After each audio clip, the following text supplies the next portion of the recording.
Oh, good morning. Good morning. Hello, all. Carrie, Linda, Cheryl, Denise, all the Denises.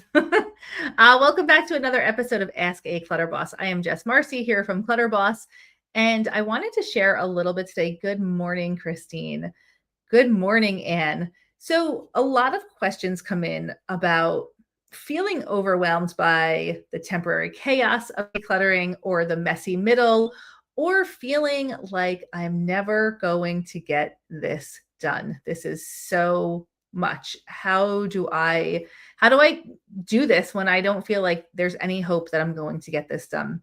So I want to talk a little bit about some advice around what to do when you are feeling like that. So if you are new to Clutter Boss, one of our core principles is that decluttering has really two parts. It's removing stuff from your house, but also stopping the flow of items into your house. So if you are trying to accomplish a task to declutter, live within your space, but you're constantly bringing stuff in, you're really, really, really standing in your own way. I would be as ruthless as possible when you decide this is it. I am decluttering. I am doing this. I am getting through this big major declutter. I am changing my life. Then the changing your life also needs to include really being conscious about what is coming in, because the more that comes in, the more you're adding to your stuff, the more difficult it is, period. Decluttering is reducing the overall volume of stuff in your house. Some people refer to it as your inventory, reducing the inventory of stuff in your house. Be ruthless. Be ruthless with stopping the flow of items in. And that includes mail and papers. We have a lot of people in one of our programs right now that are working on paper. And I hear over and over again, the paper takes so much time. Paper takes a lot of time because we have to relive every transaction we ever made that is represented by that sheet of paper. Every sheet of paper, which paper doesn't take up that much space, but when we have large volumes of paper, it takes up a huge amount of space and it takes a huge amount of time. So when we talk about stopping the flow in, really focusing on making sure that your paper that's coming into the house is as little as possible. Do you need to take receipts? A lot of times we can get receipts emailed to us. Be realistic. Are you actually going to look at this receipt and return something? And if you are, do you even need the receipt to return it? A lot of times you don't even need the receipt. And then with mail comes in. Most mail is junk mail. Let me know in the comments if you agree with me. Most mail that we get is actually junk mail. Why in the world would we bring that into our house to just sort it again later? Just don't even bring that mail into your house. Toss it before it even comes in. It is not worth your time and time again in the future to go through mail that you didn't ask for, don't care about, and most likely is garbage. It's just garbage. Yeah, so much mail. And the thing is, the older we get, the more mail we get. And it is a lot of mail is masquerading as something important, but it's not. I think it's really important to remember, if there is something important that you need to see in your life, it's not going to be one single sheet in the mailbox. If somebody needs to get in touch with you, if somebody needs to give information to you, and you don't see that one letter that comes, there's going to be another letter. There's going to be a phone call. There's going to be more attempts to reach you if something is really important. Let yourself relax and let go of stuff, right? Mostly junk. Oh, yeah, Christine, I took a tally, mostly junk, and 2% was actually important stuff. And that important stuff, if you happen to miss it, you will find out about it again later. I mean, it's better to not miss it, but it's not the end of the world if you do.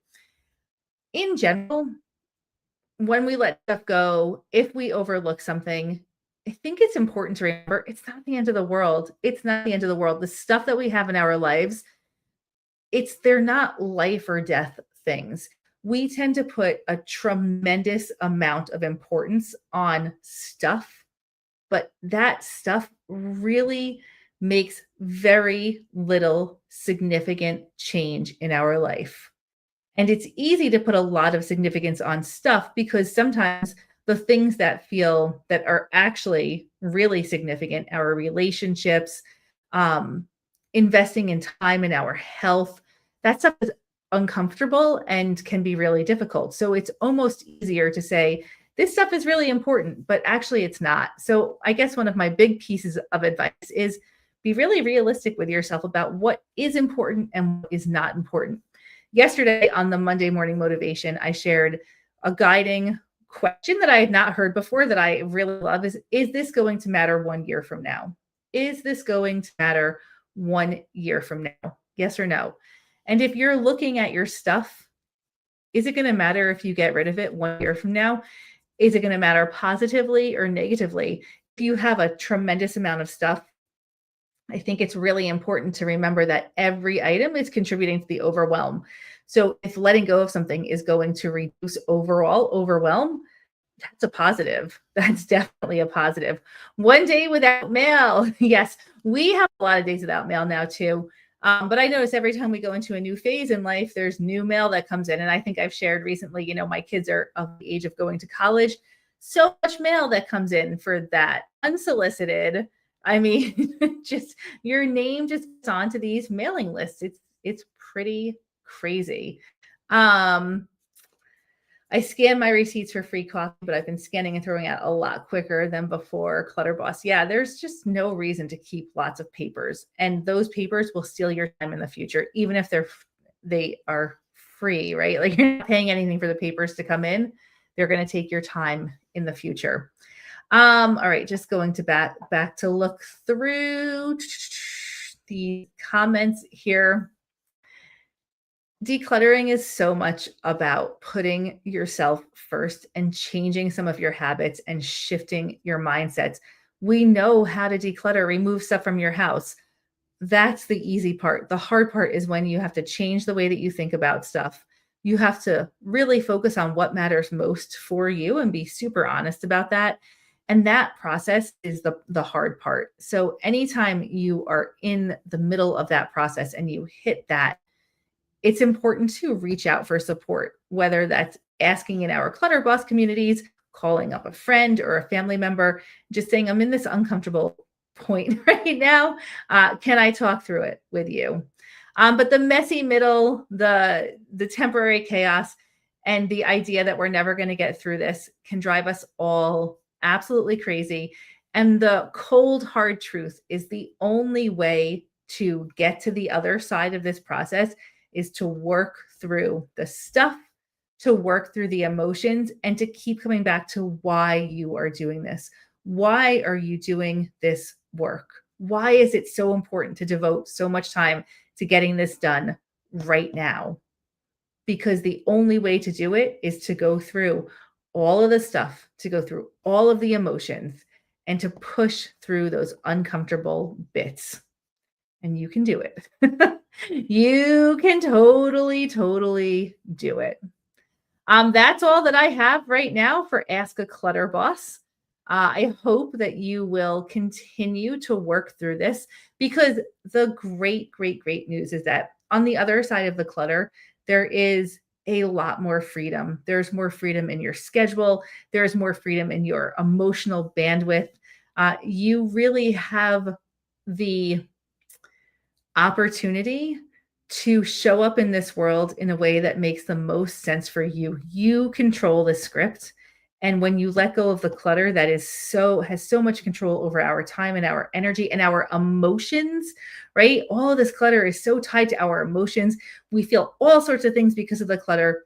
When you get through that, you free up so much time, energy, and emotion. And I think that's why we're all doing this. But go back to your why, keep pushing through, even when it sucks. There is an end, and it is the more you work at this, the faster you get to that end point. All right, friends, sending you lots of love. Thank you so much for showing up for Ask a Clutter Boss today. If you have any pressing questions for next week, please get them over to me. You can just email support@clutterboss.com. And I am always rooting for you. And I know there is an endpoint for everyone. And if you keep working at it, you will get there and it will be incredible. Have a wonderful day, all.